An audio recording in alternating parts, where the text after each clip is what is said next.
আমরা সবাই পূর্ব থেকে কুরবানি দেই, এই যে কুরবানি দিতেছে, কিন্তু এই বিষয়টা কি, কিভাবে দিতে হয়, আল্লাহু আকবার, অনেক মানুষ এরকম ভাবে জানি না। এই জন্য আমি আপনাদের সামনে কোরআনুল হাকিম থেকে যে আয়াত কারিমা তেলাওয়াত করেছি, আমার আল্লাহ জানিয়ে দিয়েছেন, লা ইয়ানালাল্লাহ লুহুমুহা ওয়ালা দিমাউহা ওয়ালাকিন ইয়ানালুহুত তাকওয়া মিনকুম।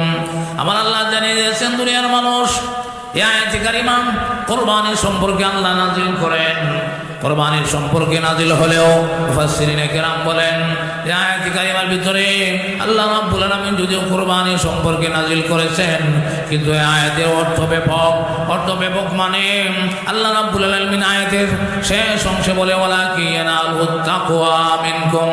আল্লাহ বলেন কুরবানির রক্ত গোশত আমি কিছুই চাই না, দেখি না, আমার কোনো কিছুরই দরকার নাই, আমি দেখি কেবলমাত্র শুধুমাত্র বান্দার আন্তরিকতা। সুবহানাল্লাহ।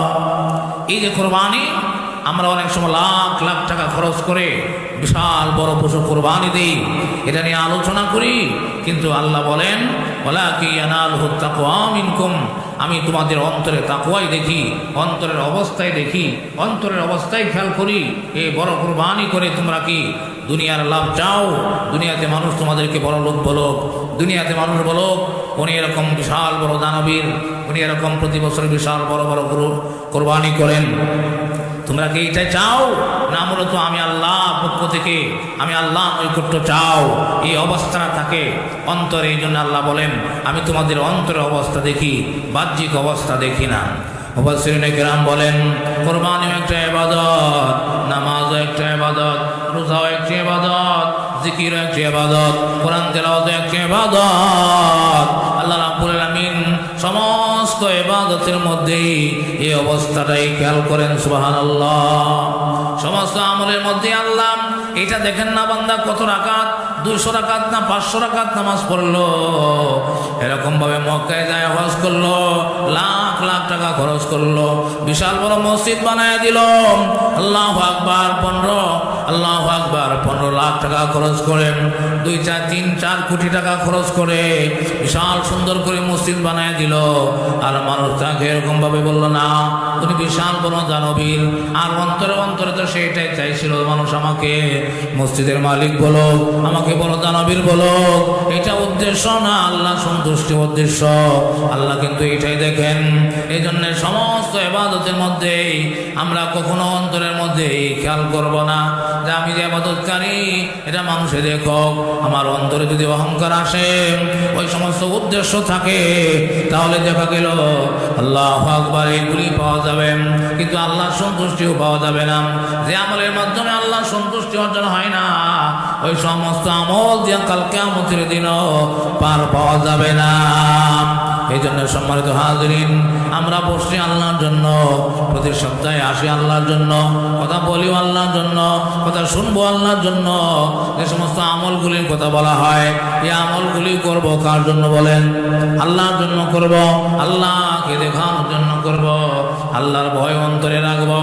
আল্লাহু আকবার। সমস্ত আমলের মধ্যেই এই ভয় অন্তরে রাখতে হবে। না জানি আমি নামাজের হক আদায় করতে পারছি কিনা, না জানি জিকিরের হক আদায় করতে পারতেছি কিনা, আল্লাহু আকবার, না জানি এই জিকির আল্লাহর কাছে কবুল হয় কিনা।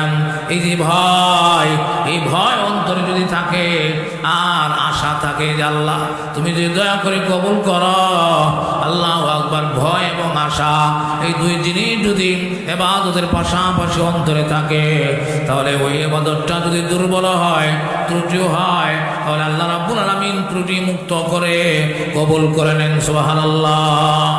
আর যদি অহংকার থাকে, যেমনে পারি এমনি পড়ব, যেমনি সম্ভব এমনি পড়ব, সাধ্য মতো তো করি, আল্লাহ কবুল করলে করুক, না করলে না করুক, নাউযুবিল্লাহ। এরকম হাজার হাজার মানুষ দেখি এরকম অন্য মনস্ক হয়ে নামাজ পড়ে, কোরবানি করে, এরকম যত আমল আছে, এই আমলের মধ্যে এরকমভাবে আল্লাহর ভয় পাওয়া যায় না, তাকওয়া পাওয়া যায় না, মনের আন্তরিকতা পাওয়া যায় না। না যাওয়ার কারণে দেখা গেল সেদিন নামাজ পড়লো, শুধু নামাজই পড়লো, সেটা কোরবানি করলো, শুধু গোশতই খাইলো, সব মুঠেও পাইল না। মসজিদে গেল আর চলে আসলো, নামাজের কোনো সব পাইল না। এই জন্য হাদিস শরীফের মধ্যে আসে এরকম অনেক মানুষ আছে নামাজ আদায় করে কিন্তু এমনভাবে নামাজ পড়ে নামাজের হক আদায় করে না। হক আদায় না করার কারণে আল্লাহু আকবার ওই নামাজে তাকে অভিশাপ দেয়, এর নামাজি তুই যেভাবে আমাকে নষ্ট করেছিস আল্লাহ যেন তোকে এরকম ভাবে নষ্ট করে দেয়, তুই যেরকম ভাবে আমাকে ধ্বংস করেছ তোকেও যেন আল্লাহ ধ্বংস করে দেয়। নাউযুবিল্লাহ। নামাজি যদি নামাজের জন্য এরকম বদদুয়া করে এই নামাজ দিয়ে কি আর জাহান্নাম থেকে বাঁচা যাবে? এই নামাজ দিয়ে কি ফুলসিরাত পারে দেওয়া যাবে? কখনো নয়।